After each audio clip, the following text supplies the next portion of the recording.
welcome everybody. This is an incredible opportunity to hear Professor Wendy Brown, one of the leading political philosophers. And it is my immense honor and pleasure to introduce our second keynote speaker, that is Professor Brown. Professor Brown holds the class 1936 first chair in political science at the University of California, Berkeley. She's a renowned political scientist and philosopher, the author of 8 monographs and the co-author of 4 other books. I don't know when you have time to sleep, that have won her numerous awards, as well as, and probably even more importantly, appreciation and enthusiasm in the US and abroad. Her books have been translated into 20 languages. Throughout her work, Professor Brown challenges us to reflect critically on our current political moment. She has the ability and courage to address with expertise and elegance topics most pertinent to our times, be it the worldwide rise of walls and fences across nations and communities, the phases of tolerance, the crisis of democracy, the weakening of social justice and egalitarianism, or recently, in the American context, the abuses as well as weaknesses of the concept of neoliberalism.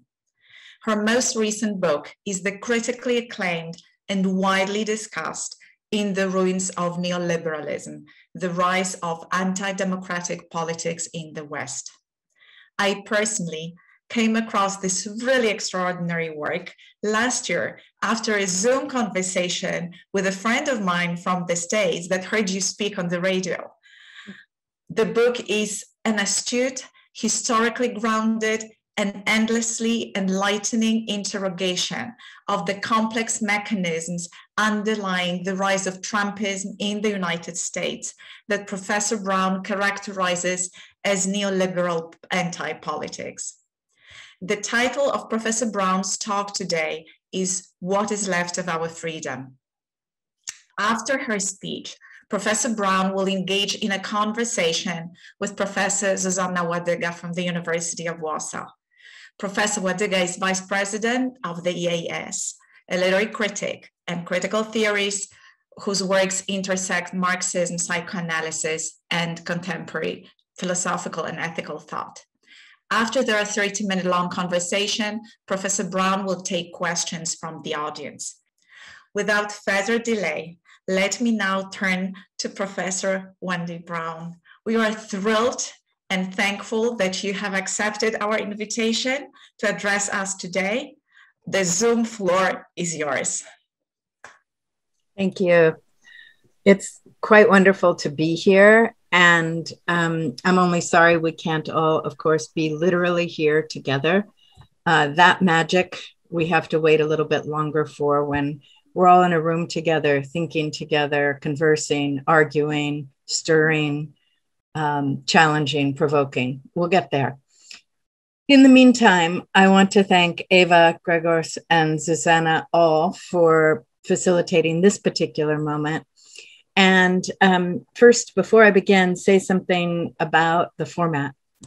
Zuzanna and I talked a few weeks ago and agreed that long Zoom lectures are even longer in their way than long in-person lectures, and that it would be much preferable for me to give you a very truncated version of a talk I might have given, and then to have a conversation together to maybe bring out some features of the talk or have the particular engagement of Zuzanna's brilliance in conversation with my talk. So I'll just speak for, I have no idea how long it actually is, probably 25 minutes, and give you a very compressed account of a project that I'm working on now that comes out of the talk, out of the book that Eva just mentioned, In the Ruins of Neoliberalism.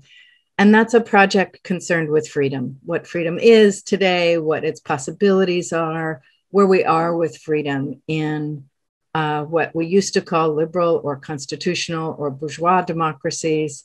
Now we're not quite sure what to call them, but let's just call them, the constitutional democracies of modernity, both in the Euro-Atlantic world, obviously, also in places like India and large parts of Latin America and so forth. So that's the project. The project concerns freedom. It's something I've been thinking about working on in an indirect way for some time, and now I'm turning to it rather directly. So here we go. How have we arrived at what may be the most irresponsible, antisocial, and undemocratic understandings and practices of freedom in modern Western history?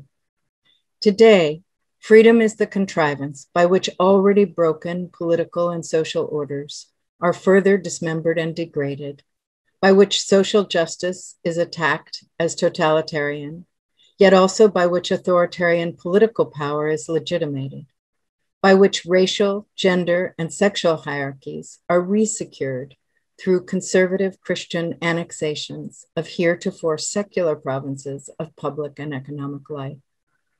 Freedom today is the auspice for flouting or rejecting public health ordinances, refusing science and fact on disease and on climate change, for neo-Nazi and Klan rallies, for carrying military-grade weapons in public and commercial spaces.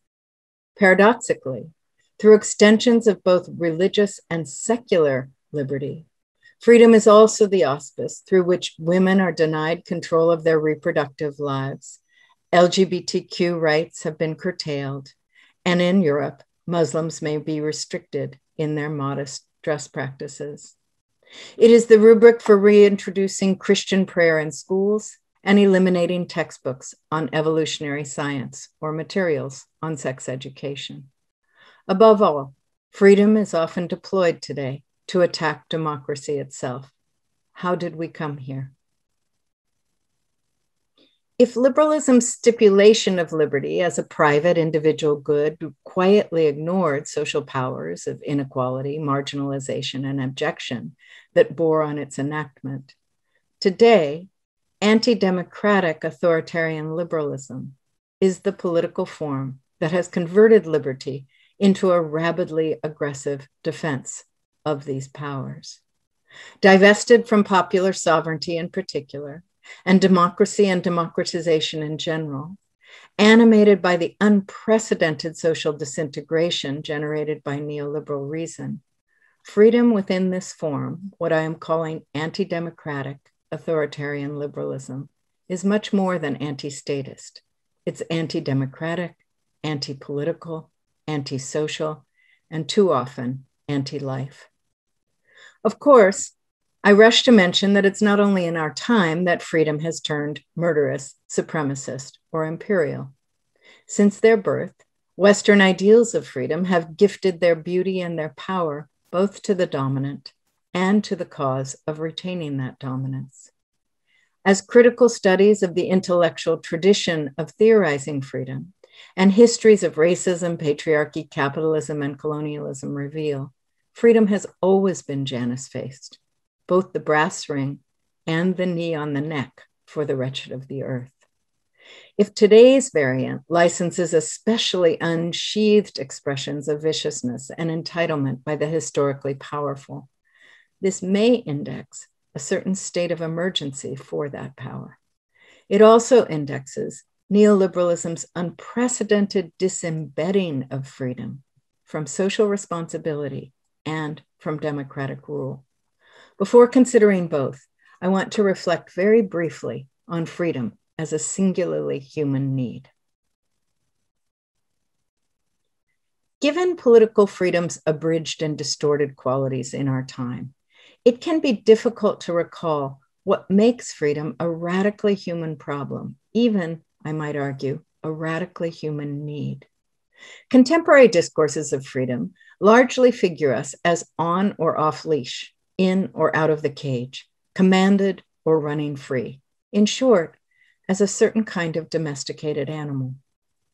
This figure is terribly misleading. Human freedom arises out of what I still will insist is a peculiarly human problematic. We alone among the creatures construct, inherit, and inhabit orders and systems of power of our own making, yet which often escape our control.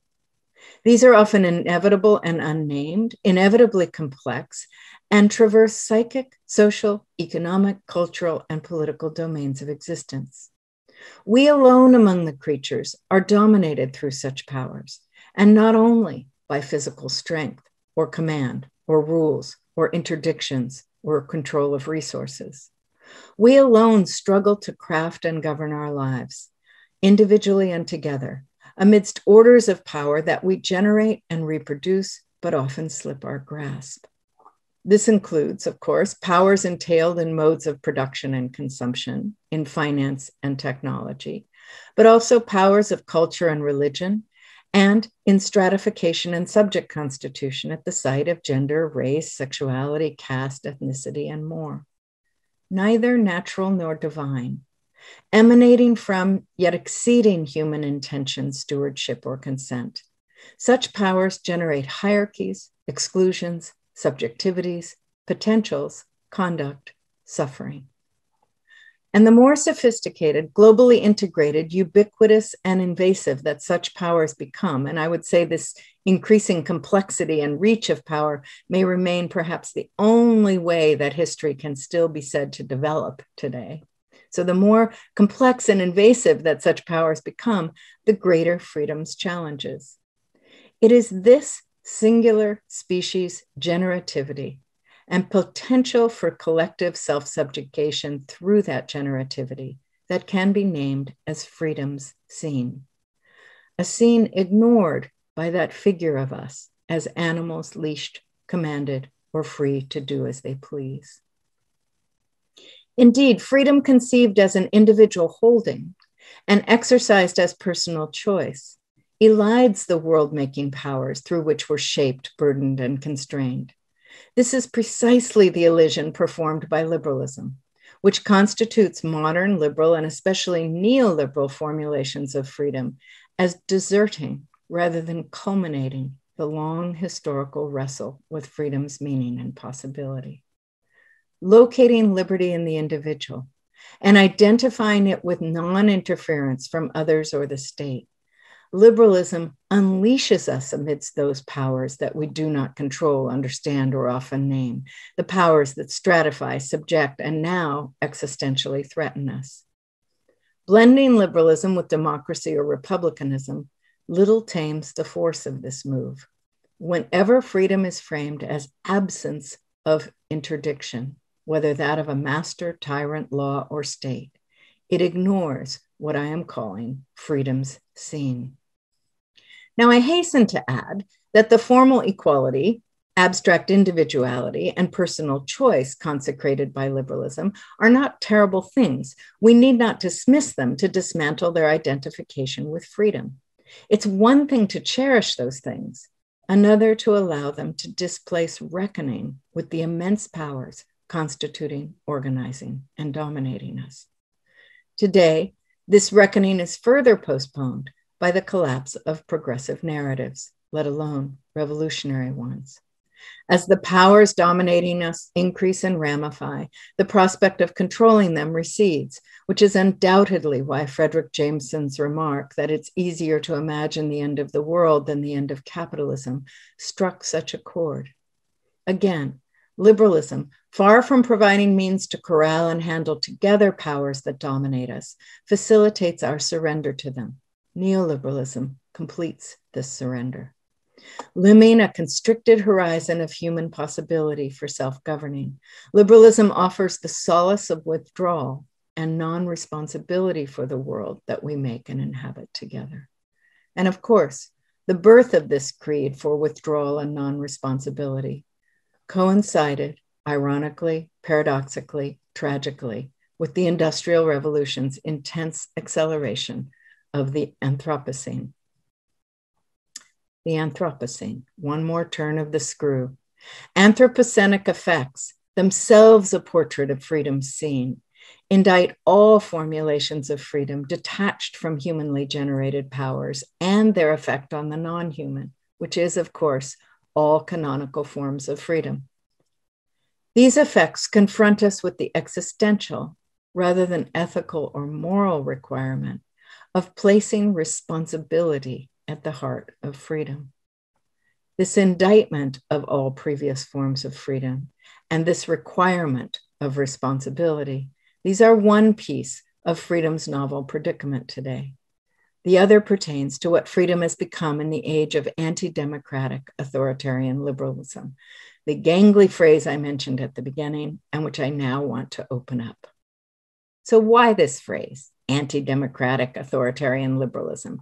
To depict right-wing formations and right-wing regimes that have arisen from liberal democracies today. Whatever their differences across spaces, places, cultures, and so forth, these formations and regimes are anti-democratic insofar as they aggressively ignore, subvert, or cynically manipulate established legislative processes, insofar as they attempt to end-run checks on executive power and seek to bend all public offices and functions to that power and aim to eliminate the independence of courts and oversight agencies. Such openly anti-democratic institutional practices in the US, of course, extend to the electoral process itself. Attempts to manipulate and maim it through gerrymandering, voter suppression, bloating it with corporate funding, encouraging foreign and domestic efforts to disrupt and corrupt it, challenging its very legitimacy. Beyond the electoral process, political cronyism and corruption are flagrant and normalized within these formations, while truth, knowledge, and education for democracy are trivialized or demonized. These formations and regimes are not just anti-democratic, but authoritarian, insofar as they identify leaders with unlimited sovereign right rather than representation. They aim to replace democratic legislation with dictate and decree. They affirm military might, vigilantism, and rogue policing to quash resistance and secure order. These are authoritarianism's familiar features, on display again in countries ranging from Brazil to India to the Trump regime in the United States. However, authoritarianism today also takes shape through subverting rules and norms that have long sustained democratic electoral and institutional processes. Again, this was the signature of the Trump, Bolsonaro, and Erdogan regimes. Here, authoritarianism manifests as an unfolding culture of anti-democratic arrogations of power, and not as an imposed explicit governmental form or coup. In this unfolding culture, practices of negotiation and compromise are replaced with what in the trade are called hardball practices of legislative maneuver and judicial interpretation. Law is openly tacticalized for partisan maneuvers, a tacticalization, of course, that's not unique to authoritarian regimes, but particularly open-handed within them. Finally, and most importantly, however, liberalism remains an essential element of the new formations and regimes, no matter how they might anoint themselves as anti-liberal, as in the Hungarian case, or how they might be anointed as such by political and policy pundits. A crucial part of the difference of these formations and regimes from earlier iterations of fascism or totalitarianism or dictatorship is the ardent discourse of personal, civil, and economic liberty at their core. A discourse that simultaneously legitimates them and animates and mobilizes their popular base. The freedom they celebrate and accuse their enemies of trampling is that of unfettered private property rights and self-defense, consumer choice, civic movement, and personal expression, along with the right to reject equality and inclusion in the name of traditional values. Within anti-democratic authoritarian liberal formations, liberty is not simply disembedded from democracy, but turned against it. Anti-statism, of course, is an old trope of anti-democratic liberalism, but the novelty of the present rests in combining antagonism to an administrative or regulatory state with an affirmation of political authoritarianism. This is what dissociates contemporary authoritarianism from statism. And again, Trump's open hostility to both the state and democracy exemplified this turn. Another novel feature of the present configuration is the deployment of liberty to explicitly protect traditional, or let's call them conservative Christian, white nationalist, and patriarchal features of society, and to attack as totalitarian those who might seek to reform or overturn these features. But how and why did freedom come to be an anti-democratic political sword sheathed as a birthright? How did it come to spur and legitimate extremes of economic exploitation, social inequalities, planetary plunder, socially injurious speech, the re-Christianization of secular orders, and the dismantling of constitutional democracy?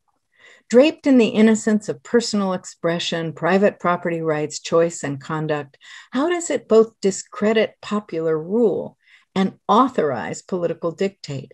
How has it become a political force attacking democracy itself as totalitarian, while advancing patriarchy, Christianity, ethno-nationalism, and white supremacy? Here, I very briefly need to reprise several key elements of neoliberalism as a governing order of reason, elements I've laid out in much more detail in the book and previous books that Eva mentioned at the outset.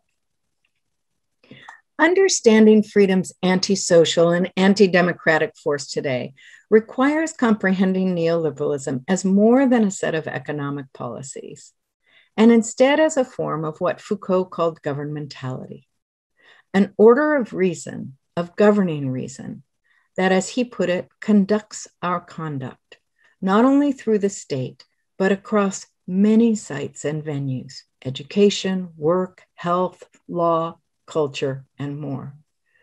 Crucially, neoliberal reason disqualifies and disintegrates the social.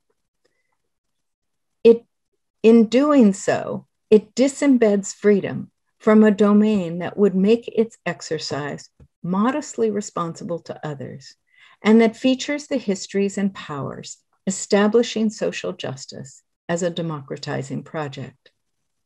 Neoliberal reason also severs freedom's connection with popular sovereignty, and thus with democracy. More than merely decoupling freedom from society and democracy, neoliberalism opposes freedom to their claims to power. Within neoliberal reason, markets and morals together constitute the spontaneous organizing principles of free societies.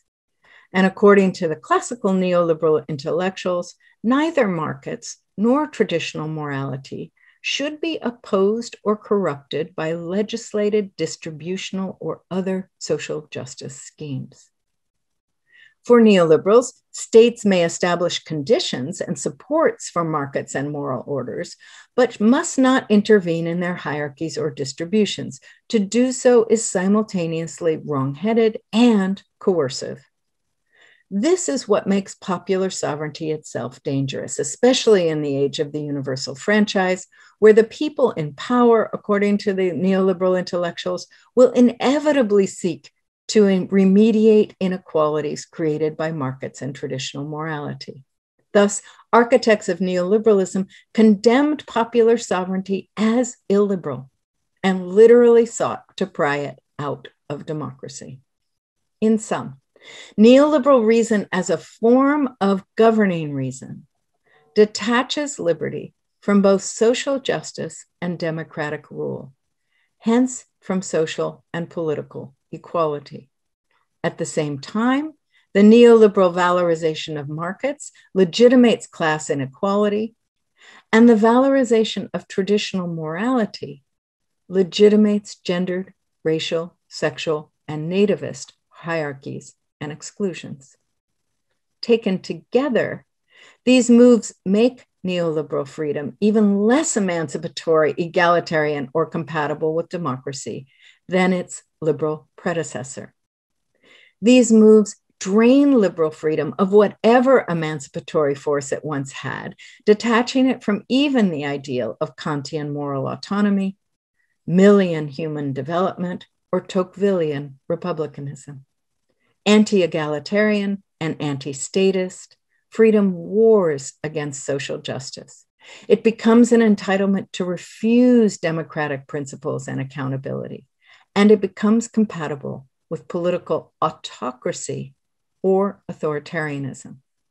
This is the point at which freedom's historical arrogation by the dominant, an arrogation not exclusive to neoliberalism, but that arrogation by the dominant to protect and extend its dominance, is now brewed together with the anti-democratic and anti-social freedom of neoliberalism and displaced rancor against neoliberal effects.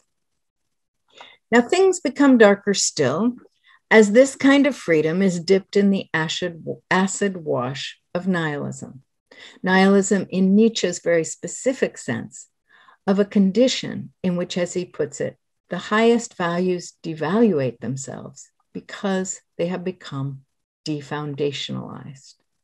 These values are deracinated, literally torn from their roots, but not therefore disappearing.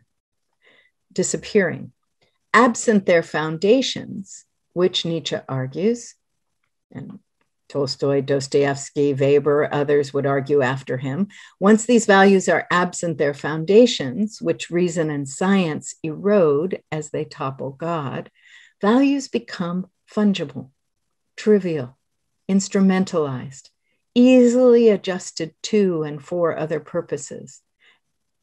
And that becomes a spiraling process that furthers the devaluation of values.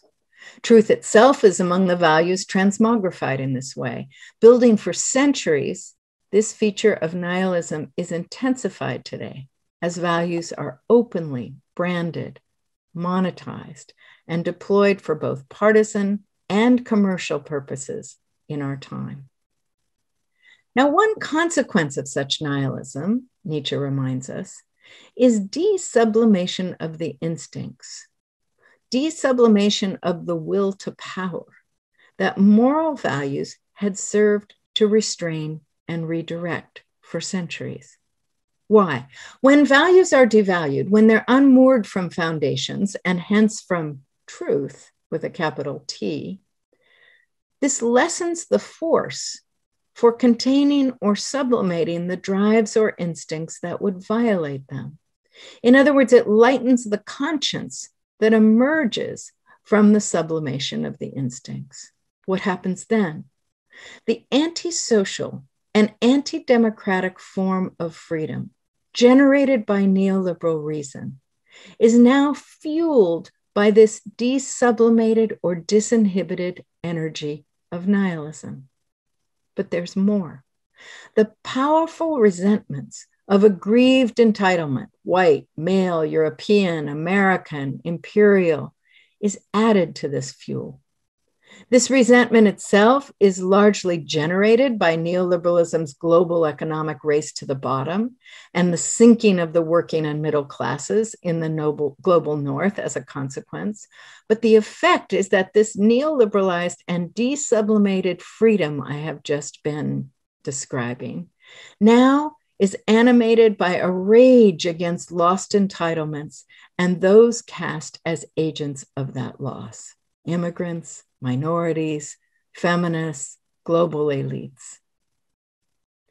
Freedom divorced from society and democracy, radically disinhibited, low on conscience, stung by lost entitlement, thus turns vengeful and revengeful, attacking the world it resents. This is the freedom of Klan and Nazis' free speech rallies, of the Proud Boys attacking Black Lives Matter, or invading the Capitol, of vigilantes hunting down migrants in US-Mexico borderlands, but also of ordinary white people exploding at ordinary people of color in ordinary settings, at the mall, in restaurants, the park, the traffic intersection, Chinatown. It's the freedom of the gleefully politically incorrect in both virtual and live spaces, and of the relentless right-wing equation of social justice with so-called cancel culture. It's the freedom of last stands that can only revile, ridicule, and denounce. This is how nihilism's desublimated will to power intersects neoliberal reason's attack on society and democracy, and intersects neoliberal socioeconomic effects to produce the monstrous form of freedom that we pondered at the beginning of my remarks. Neoliberalism's consecration of markets and traditional moral order in place of democracy and society are the framework. Nihilism's desublimations and disinhibitions are the fuel. The legacy of entitlements from colonial white male supremacy are the animus. This antisocial, anti-democratic freedom is also embedded in longer, larger anti-democratic projects bound to re-Christianizing the nation.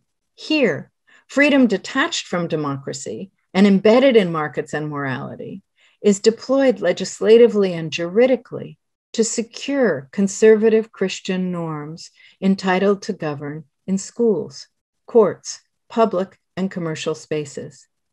In other words, here, gender and sexual equality, for example, are challenged not through frontal attacks, but by enhancing the power and expanding the venues for Christian religious liberty beyond home and church. Through scores of decisions rooted in neoliberal jurisprudence, conservative Christian businesses, hospitals, and nonprofits have won the right to impose their values on those that they employ, serve, teach, or care for. This is freedom against equality, yes, but also freedom against social justice tout court. Freedom expanded in its range and reach to displace other justice principles. It is freedom to facilitate the project of re-Christianizing nations and making hierarchical traditional values into governing truths. In sum, in the street, I'm suggesting, freedom is mobilized in this form as a vicious attack dog on what remains of society and democracy, while in legislatures, courts, and other institutions, it's mobilized for the preservation of historical hierarchies and exclusions, as well as corporate power. At both levels, it converges easily with affirmation of an authoritarian political schema insofar as it aims at de-democratizing the state. As the spawn of neoliberal reason, neoliberal socioeconomic effects, nihilism, and the long imbrication of liberal freedom with protections of supremacies and their exclusions, this formation will not, I want to suggest, melt away as neoliberal economic policies are abandoned. Compared to policy, which, as we have seen in recent weeks in the American presidential administration, can be changed on a dime, orders of governing reason build and recede slowly. Their effects generate their own logics and trajectories, subject and social formations. Moreover, the political force of disinhibited, antisocial, anti-democratic freedom both anoints and fortifies a dying demographic clinging to its hegemony with its last breath. For the scene of freedom with which we began, in which the complex powers we generate become forces of history and social life that dominate us, this formation is a mirror, not a resource. Neither justice nor liberation are available within its terms and coordinates. So what are we to do with freedom at this historical conjuncture when it has gone rogue, ripped from context through which it could support rather than destroy prospects of justice, eco-viability, or peaceful cohabitation? Do we abandon it or transpose it into another register? And if the latter, What might be freedom's place in elaborating visions and values that could both resist these forces and script political, economic, and social coordinates for a more sustainable and just future? What could be freedom's part in redeeming the promise that humans might control the complex powers we generate and not only make a grievous, frightening mess from our distinctive species' capacity to generate powers? What kind of freedom do we fight for now? And what kind could challenge freedom twinned with fascism? These are not questions to answer in haste or with tidy principles. They're provocations for empirical, theoretical, and political work to come, all of our work, not just mine. So let me conclude with just a very few speculations about them. First, the freedom we affirm probably cannot be organized by the terms of liberalism. This doesn't mean abandoning concern with individual desires, capacities, judgments, or rights. But there's no room and no time left on this planet to govern with principles arising from an ontology that detaches individual existence and actions from complex human and earthly interdependence, from the extraordinary systems of power we generate, and from the movement and fate of the whole. Liberalism opposes freedom and justice and freedom and planetary viability and compromises a hope of robust democratic rule. Second, freedom must be bound so tightly to responsibility that the latter is known and felt as freedom's constitutive ethos rather than its limit. Responsibility, in turn, must be extended to intentional and unintentional effects and all that humans touch, including the most delicate balances in human and ecological communities. More than simply socially re-embedded, freedom must have at its heart responsibility for our species' unique power to alter everything through our activity, and activity itself must be broadly understood, that is, pertaining to speech, to action, to collective being. Third, freedom must be embedded in aspirations to deepen and expand democratic rule everywhere, workplaces, communities, nations, and beyond. Again, this doesn't mean demonizing choice or individual latitude, but nesting these within practices of a common good, shaped by and controlled by an educated democratic people. Finally, freedom in theory and practice must continuously reckon with powers that are difficult or impossible to democratize. These would include contemporary material powers of class, gender, race, and powers carried in linguistic, discursive, psychic, and technological registers. That such powers are not always possible to collate and govern in common is freedom's permanent provocation and incitement, not its defeat. Naming and challenging these powers is an element of the permanently unfinished work of freedom, which reminds us again that political freedom is not ever an absent or present state, not a principle to be enforced or a space to be cleared. It is rather the persistent endeavor to know, control, and handle in common the humanly generated powers that otherwise dominate us, dominate other life forms, and dominate the planet we have yet to steward with care. Thank you.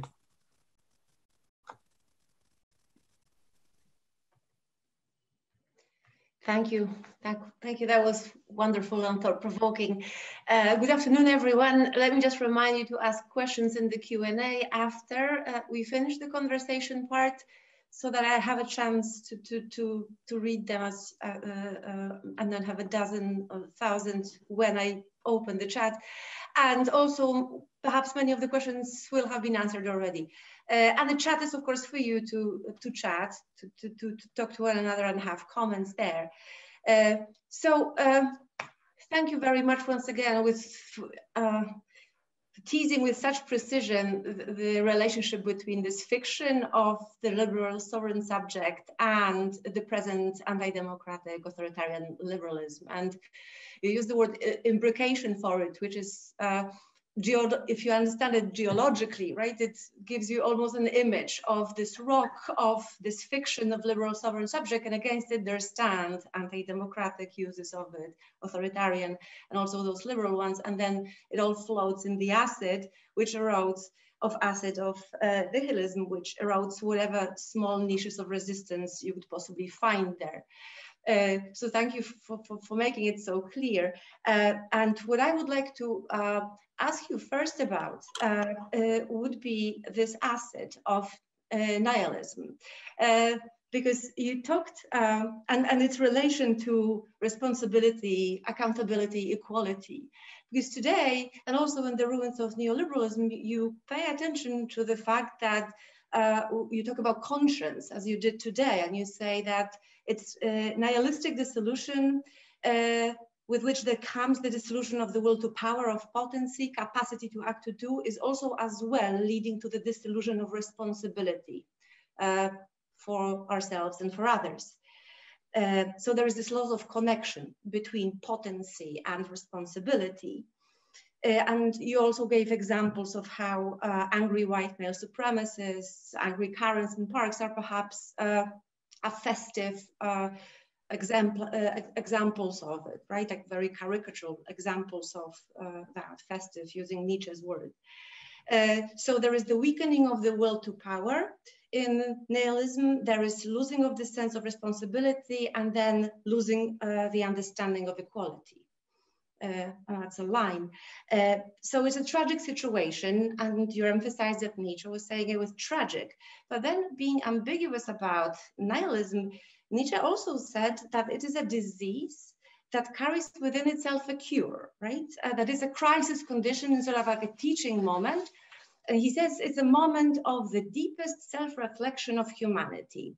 Whether man recovers from it is a question of his strength. Full stop, it is possible, he says.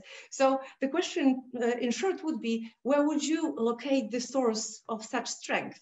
To will to power, but the right one, to responsibility, to equality that could bind freedom and responsibility for oneself and others anew, like you said at the end. And you mentioned, I don't know, Max Weber. I was thinking maybe his concepts of vocation, maybe even charisma, would be some way to think about the sources of this strength, but mostly I'm asking about where would you locate them? Great. Zuzanna, that's a rich and multifaceted question. So let me just take a piece of it. One minor correction, it might have just been a misspeaking on your part. Nietzsche by no means suggests that the will to power is attenuated by nihilism, but rather that it's unleashed. The significance of desublimation is precisely that it permits the will to power to spring back forward without being contained by conscience or moral formation and so forth. But what I've tried to do is take Nietzsche's formulation of that problem and saturate it with some historical and cultural context, and understanding that the will to power is not ever just this ontologically pure or instinctual thing that we get from the 19th century thinkers, whether Freud, Nietzsche, whatever, but is always saturated with content of historical and cultural specificity, and the content I'm giving it in this case is enormous frustration and woundedness in the context of neoliberal dethronement of entitlement, especially by a wounded white male working class. But I want to suggest more broadly, even at the level of kind of national subjectivity and identification, what does it mean to not be Europe and North America as rulers of the world and as supremacists in the eyes of the rest, as naturally supreme in the eyes of the rest of the world. So I just wanted to make that minor correction, that the will to power is out and about, even in Nietzsche's formulation, but For him, it's without the specific content that I'm trying to give it historically and culturally. But to your question, this is always the moment one has to break with Nietzsche. However useful he is for me and for other thinkers in diagnostic work, one does not want to follow him, I think, out to the level of values and overcoming as he imagined it. And more precisely, he did not think that most of us would be much capable of working through nihilism, as he put it, or overcoming it. It's why we get the figure of the Übermensch, but it's also why we get, running throughout his work, the figure of the few, the strong. And I think Weber picks this up in his own understanding of politics. So I want to go a different direction here. And not just to be nice and lefty and social democratic and so forth, but because I actually think we can go a different direction. And that direction is this. What does it mean to have this crisis of nihilism in relationship to values? One thing it means is all the symptoms I described. Values become trivial and mundane and instrumentalized and weaponized and so forth. And we see evidence of that absolutely everywhere today.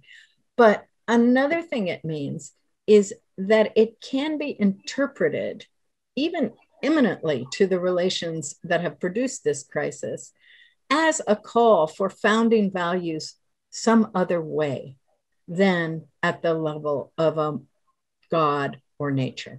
That rather than looking for a way to re-secure truth, even through science, political and social truths, or political and social truths by which we decide to govern ourselves, have to be secured at the level of judgment and decision, not at the level of ontological foundations. And Nietzsche certainly knew that. He knew that once you give up the idea of God being the origin of moral truths and moral order, all that's left, as he put it, is man himself. But the question of whether we, as opposed to an individual strong I, can take on that task is, I think, the question before us. And I want to suggest that that's where we are in this moment, that we are faced with having to decide what is worth valuing, how should we live, what do we want to include in the domain of equality and sustainability and justice? And what do we do with differences among us about that? How do we make those judgments and deliberations? How do we argue it out? And how do we fight fair, as it were, in having those arguments? A post-nihilist, sustainable democratic future will not be delivered by the ontological calls of the earth or the spirit or the cosmos. It will be delivered by decisions that human beings make. And either we make them together or we allow them to be made by corporations, by international institutions, by concentrated power interests. And what I'm suggesting is that a democratic response to nihilism is a response that says, we don't get to look outside anymore for a source of our values. And I'm also addressing here analytic philosophers and others.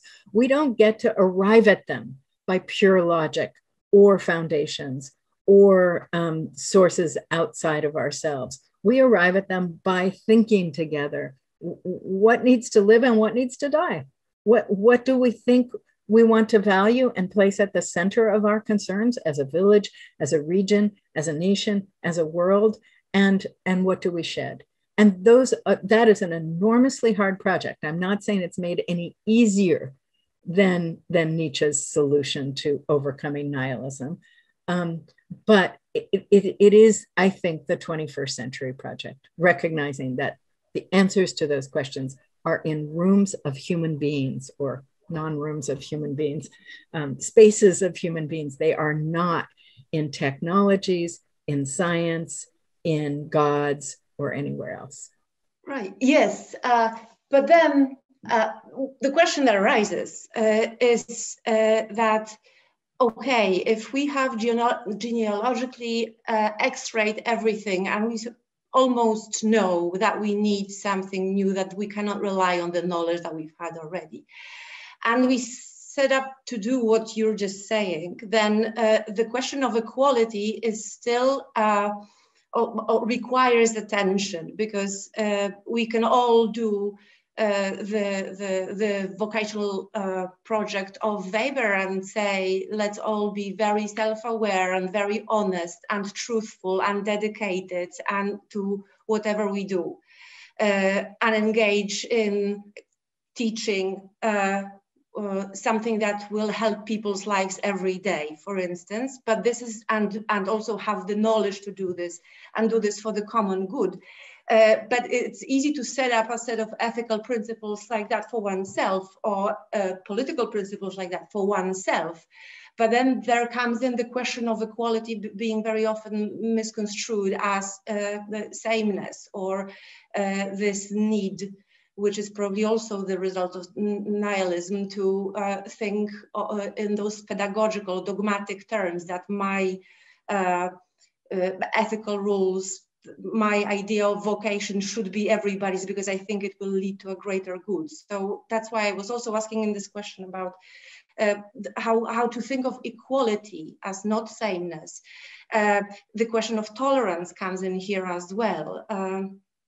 You worked a lot on that when you wrote about Marcuse, and tolerance is one of those values that have been devalued too, and devalued differently than when Marcuse was writing Repressive Tolerance, by saying it's today a means of oppression, but I was 65 and today is 2021. So is it in the same way, or how differently is it the means of oppression? How does this idea of tolerance fit among the concepts that you've been mentioning today? I know I'm asking two questions in one, and maybe the relation is very elliptical, but I wanted to start with this equality and then tolerance, because I think that with tolerance, if you explore it, then you start beginning the problem of equality or inequality again, because you tease out the relationship between tolerance and the fact that you have to stop thinking about it in terms of ethical, political neutrality. That's not the way. But then you stumble upon this this whole idea of mourning and aggression and violence you mentioned, which comes from, for instance, from transnationalist uprooting of people from their cultures and their local values. And there, right, the problem of tolerance comes to the surface, as does the question of what is equality exactly. Huge questions. Very briefly. I think the most important way into this question about equality is first of all, to recognize there's so many layers of it: social, economic, political, and they do not articulate perfectly Pache Marx, who wanted them all bundled beautifully. But democracy requires political equality. That is to say, it requires that we all have an equal share in ruling ourselves together. We could not be further from that in contemporary democracies, but that is if there is one thing you can say about all kinds of varieties of democracy, that has to be said. And that is, of course, the aim of the universal franchise, but that is not achieved by the franchise alone, because simply allowing people to vote equally does not give us equal voice, as we know in the context of the US in the aftermath of Citizens United and all kinds of other things. So political democracy is obviously quite different from economic democracy, or I'm sorry, economic equality. Political equality as it relates to democracy is very different from economic equality, which we could simply use the shorthand of communism for, or some version of communism.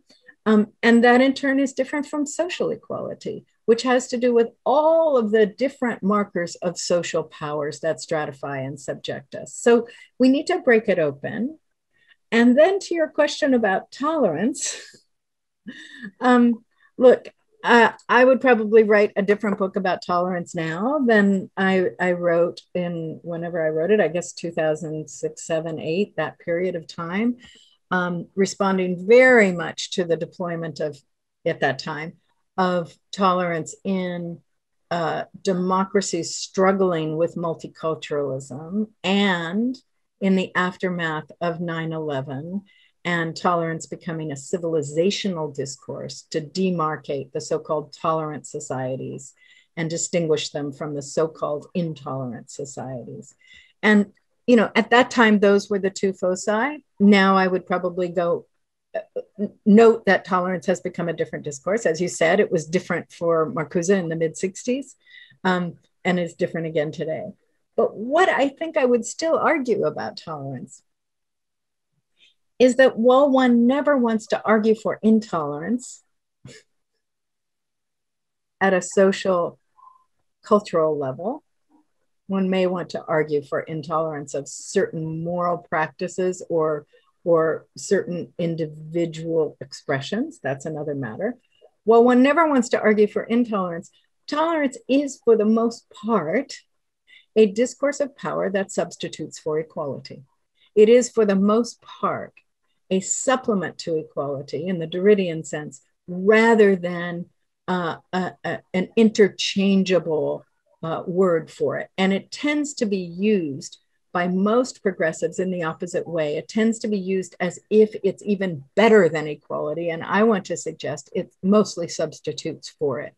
It explains why it doesn't pertain, why equality doesn't pertain in certain domains. We're tolerant rather than egalitarian. And it also is a way of marking the normative and the hegemonic as the tolerant from the abject and the marginal as the tolerated. And there is no discourse of tolerance that doesn't have that normative function at its heart, and that doesn't have that active power that goes with it. So even though we might focus on different objects and practices of tolerance today than I did more than a decade ago, I would say that operation remains a crucial part of tolerance, and therefore needs to be understood as always in play, even when occasionally people like us will call for tolerance as opposed to killing or murderous or injurious intolerance.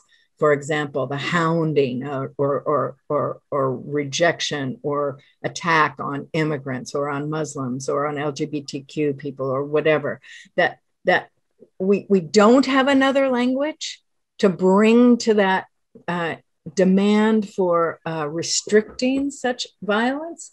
But at the same time, we must not mistake that act of restricting violence or restricting hatred, or what I called aversion, restricting the enactment or the acting out of aversion. We must not mistake that for equality or inclusion. Mm-hmm.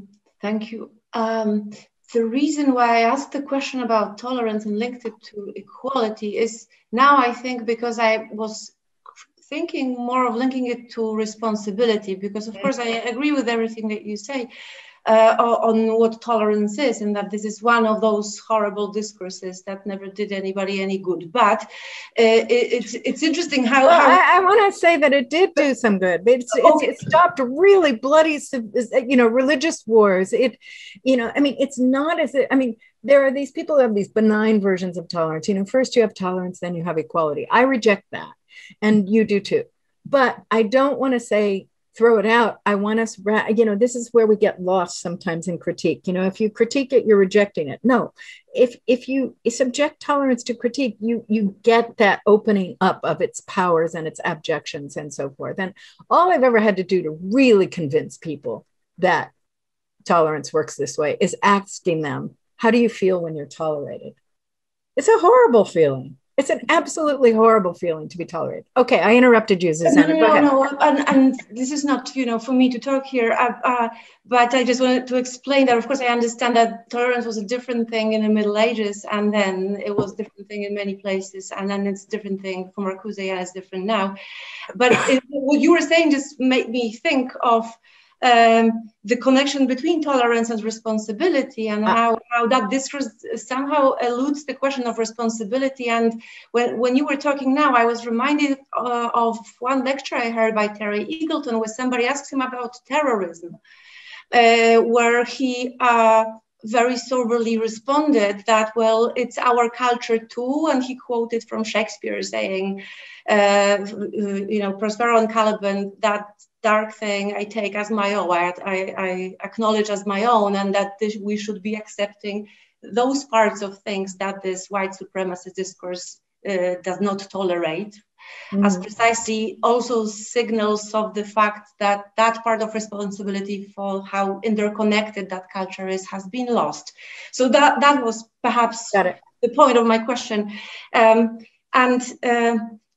May I ask you about the role of culture, because I started with this idea of strength in Nietzsche, and so this is how I also thought of asking you questions about the possible sources of reacting to nihilism.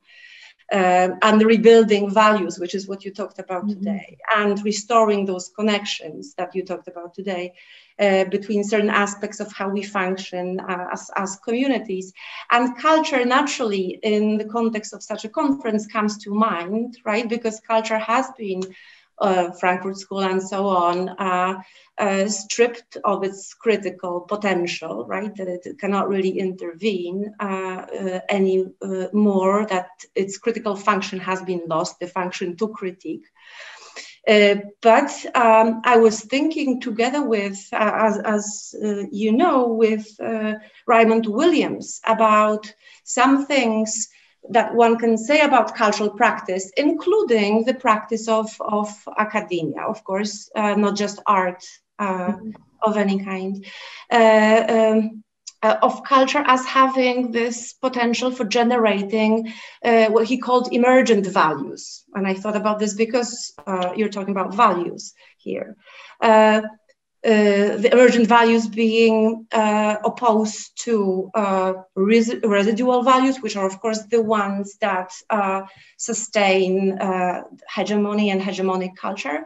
Emergent values were the ones that he called the emergent in the true sense of the word, not new, but really in the formation.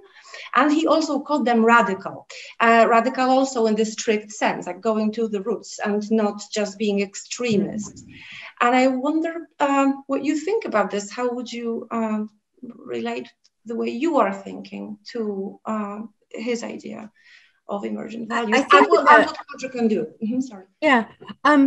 You know, the typology that Williams offers of the places of values and, you know, the idea of the emergent, I think is helpful to a point.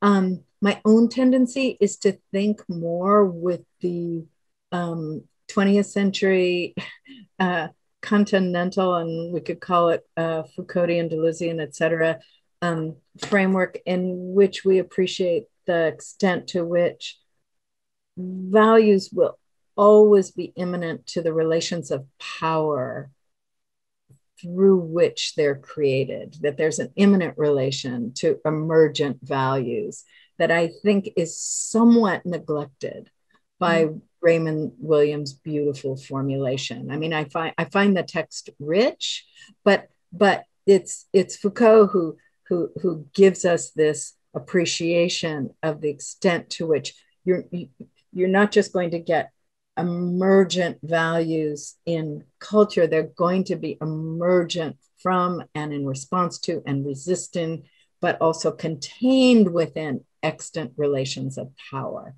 And that's the added dimension I think we need to understand for where values come from. They don't just pop out. That isn't to say there can't be utopian understandings or utopian values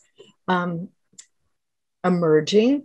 But what you would get from the Foucauldian world is a reading of those utopias as themselves reflecting or repurposing, as it were, existing relations of power. So I just want to keep that idea of immanence closer in than you might get from Williams. I want to just say one other thing, which is that I don't accept the formulation that culture is stripped of its function as critique at all. I think today we are seeing quite the opposite in all kinds of practices of culture, high and low. And I don't think I don't accept either the middle or early Frankfurt School understanding of culture as having been absorbed so completely by capitalism that it's lost that function. I think we misunderstood what absorption. I think we totalized the notion of absorption in that epoch of thinking, and I think what we're seeing, especially in music, but not only in music, but really in all different kinds of the arts, and other kinds of, I guess I want to call them cultural, social movements. And I would even put something like Me Too and Black Lives Matter in this zone, where they're social and political movements, no doubt about it, but also with a deep cultural dimension and set of reflections and articulations from Hollywood and music to athletics. I'm going to put all of those in a cultural zone and say, I think that's where the powerful critiques are coming from. And I think those critiques are also shaping political discourse. So I want to reject that Frankfurt School conclusion. I think it too. I think set it up as, you know, like culture has also been nihilistically dissolved a bit. So how does it come back from there? And you're right, and it's hard to disagree. Everybody here will agree, I think, on especially on the examples of, say, Black Lives Matter example. Everybody will agree on this. I guess the problem is, though, how long and how that should be sustained. Eva, you're back. That means our time is up. So thank you, Wendy, for the privilege of this conversation. And now we will move to, yes. Yeah. Thank you, too. It was really a pleasure. And I look forward now to talking with the audience. So let me open now the Q&A. There are two questions from the person whose first name I can see. So I will just read them both, and probably the next one is really the question that he or she would like to ask. Thank you so much for your talk. Trumpist neoliberalism seems to appeal to some women and people of color too in the US. What's your take? Also, while Christianity is obviously being weaponized by the far right, do you think emancipatory aspects of the religion, for example, that may have served the abolitionist movement, can be reclaimed for social justice struggles today? Great. So two quick answers. You know, there are many people analyzing the attachment of those who we might think of as most subordinated or most subjugated by not just Trump, but by right-wing formations and regimes everywhere. What is the attachment of those who are not identified directly with the power that those regimes are trying to consecrate and resecure? And, you know, there's lots and lots of answers to this, but I think the simplest one is that it's not surprising that many women and people of color identify with the promise of strength and might and belonging and stability and security and individual liberty that these regimes offer, whether they are defending their families or traditional roles within their families that they have, or whether they are identified in some way with the actual, you know, I mean, these things are not divided by actual physical bodies, one's identifications, as we who traffic in psychoanalysis know. So I think there are more specific answers when one wants to think about, for example, why Trump's Latino vote was so robust and why the GOP is continuing to make inroads in the Latino population. There, my colleagues who do research on this sort of thing have come up with several beginning hypotheses. One is that many Latinos identify much more with traditional white working class immigrant ways of belonging to this country than they do with being subjugated peoples of color. Hardworking, family-oriented, traditional values, a future if you make one for yourselves. Secondly, what many have argued is that what you see in the Latinx population is a strong belief that men should be providing for their families and should not be helped by or dangling from protectionist welfare states, but rather should be given the opportunity to stand on their own feet, provide for their families, and so forth. And those are values that can be tapped, even though they're shrouded in some racism in the GOP, a lot of racism today. Those are values that can be tapped through that appeal.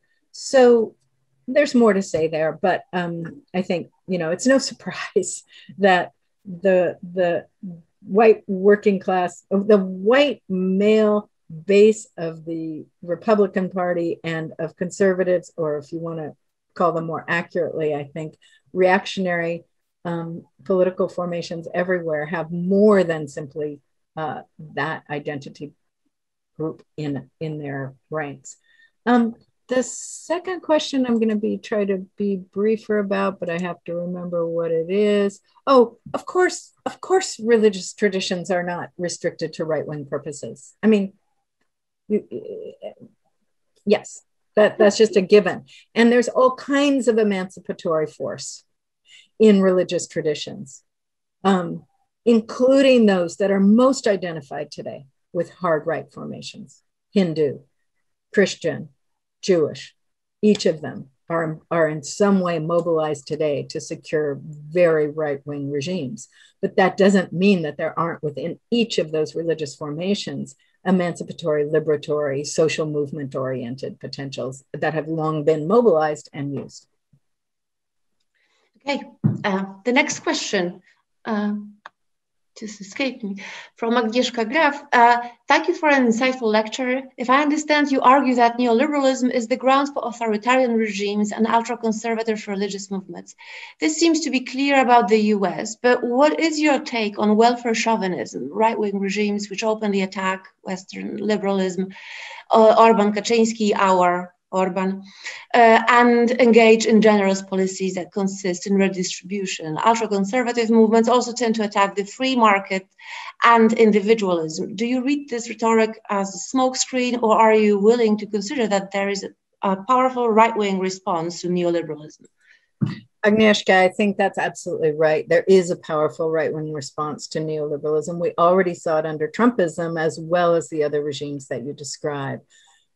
Not only strong nationalism, withdrawing from so-called globalization, but also strong redistributive schemes, building into something closer to we could call it national socialist formation that has still, I want to argue, an authoritarian dimension, a liberal dimension, and an anti-democratic dimension. But of course, they are very different from the specific form that you would see in the contemporary UK or the US. Even Brazil probably fits closer to your description of a retort to neoliberal policy, but I want to suggest maintains the anti-democratic and state-oriented only to propping traditional moral order and propping markets while adding this distributional element. There's a terrific book with full disclosure, edited by two former students of mine called Mutant Neoliberalism. And it's a collection of essays that try to get at some of these mutations or the mutant forms of neoliberalism that these two authors want to suggest can't be understood as simply breaking from neoliberalism, the way, for example, that many people are celebrating Biden's break from neoliberalism today. So I absolutely agree with you that this is a different form. has I think still been birthed in part from neoliberal elements, although in the nations you mentioned, of course, birthed in part from longer historical antecedents that already had certain statist, redistributionist, and we could even say authoritarian dimensions in them rather than liberal democratic. And I want to be careful here. On the one hand, I'm trying to offer theoretical insight that might help us understand a global phenomena of a hard right turn and mobilization of freedom for the purposes of that hard right turn. And on the other hand, these things never should be theorized at a global level, always need historical, geographic, and cultural specificity. So both and. Okay, next question is from Larissa Mikhailova. Responsibility for others is absolutely contrary to contemporary Republicans. Do you see any way to divert them toward a more responsible stance, or they are a lost cause like liberalism?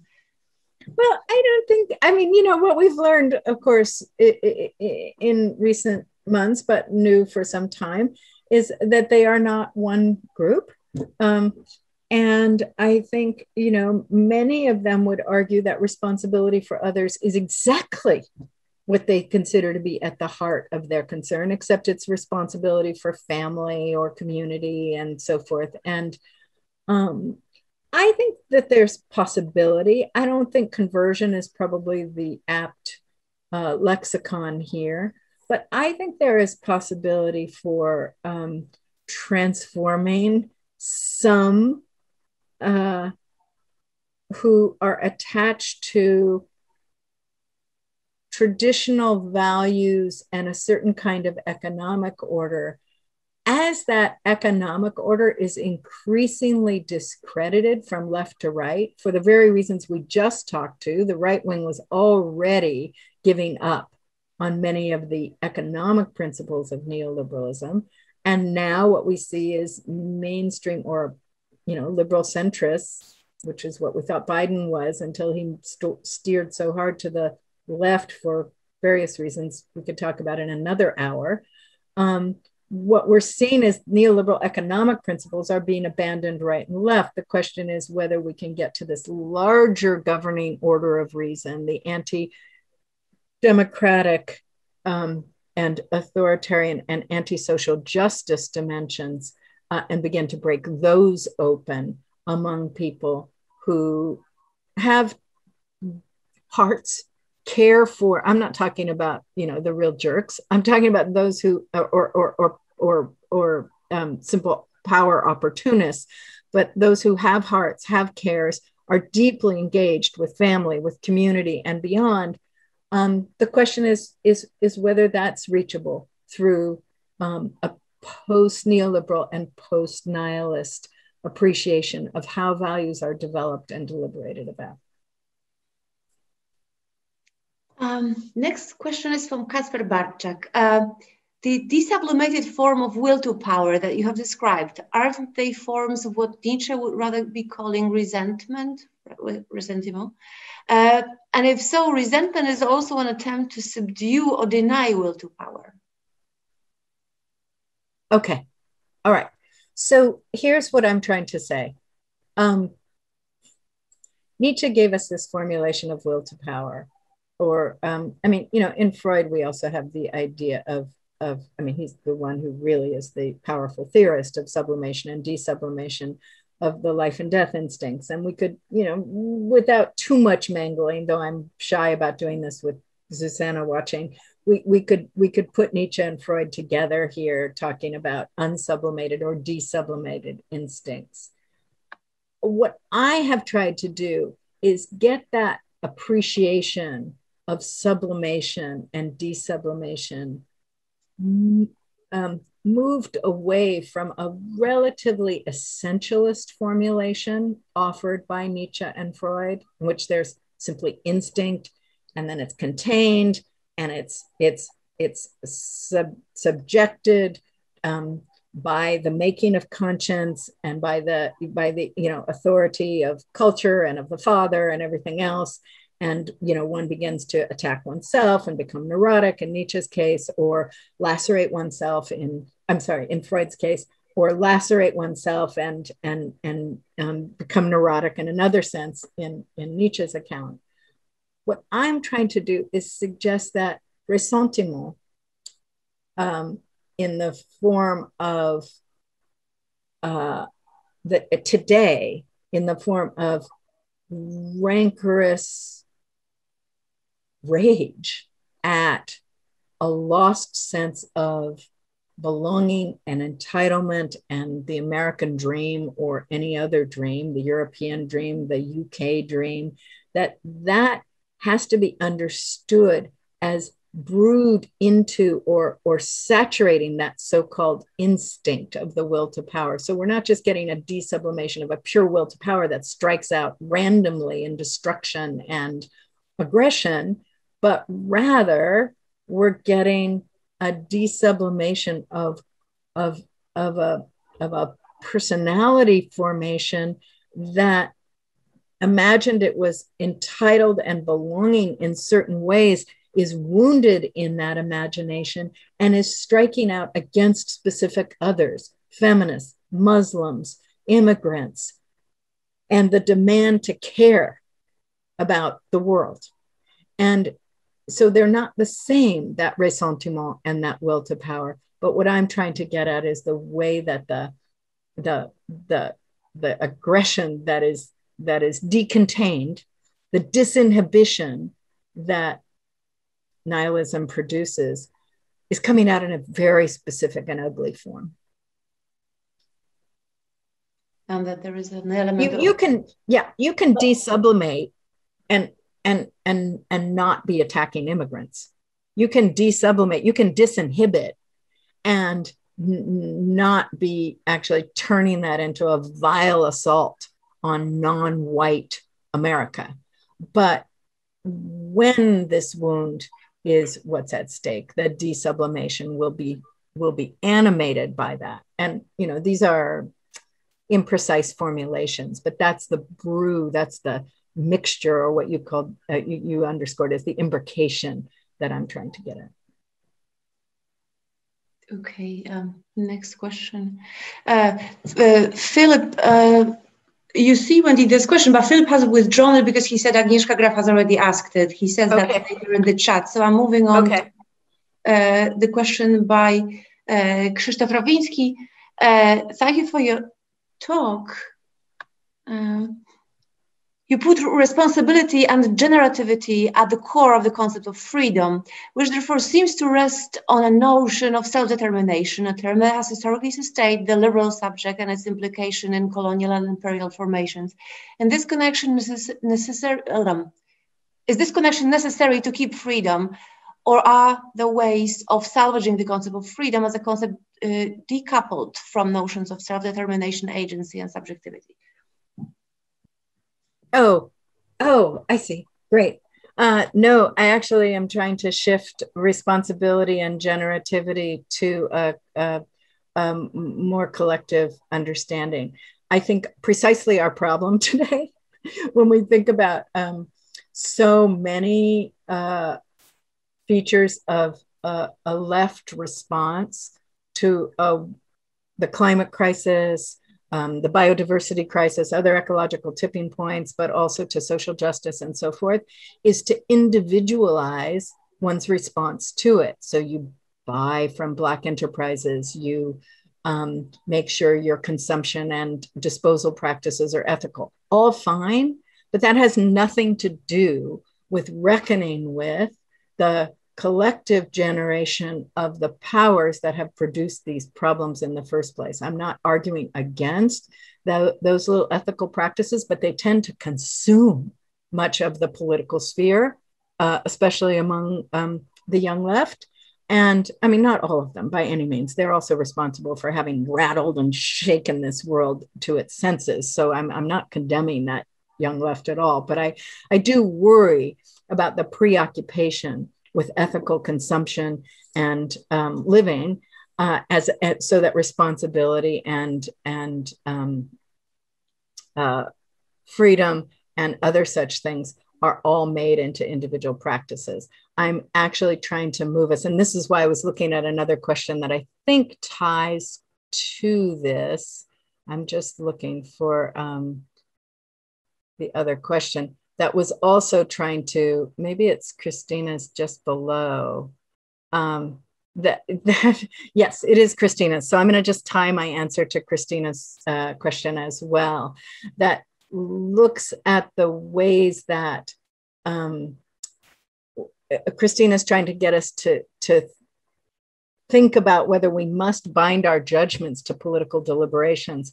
I'm trying to begin to theorize, and I'm not there yet, a way to think about our judgments as made in the context of political deliberations without either completely ceding the irreversible production of the individual subject that modernity has given us, without ceding that subject's capacity to make judgments, but at the same time without returning to the individual as the source of judgments. The master theorist of this in early modernity was Jean-Jacques Rousseau, but that was early modernity, and it was also a not very satisfying solution. You know, here we all were in the social contract trying to arrive at the common good or general will, but not together, only by thinking individually about what we imagined the common or the collective wanted and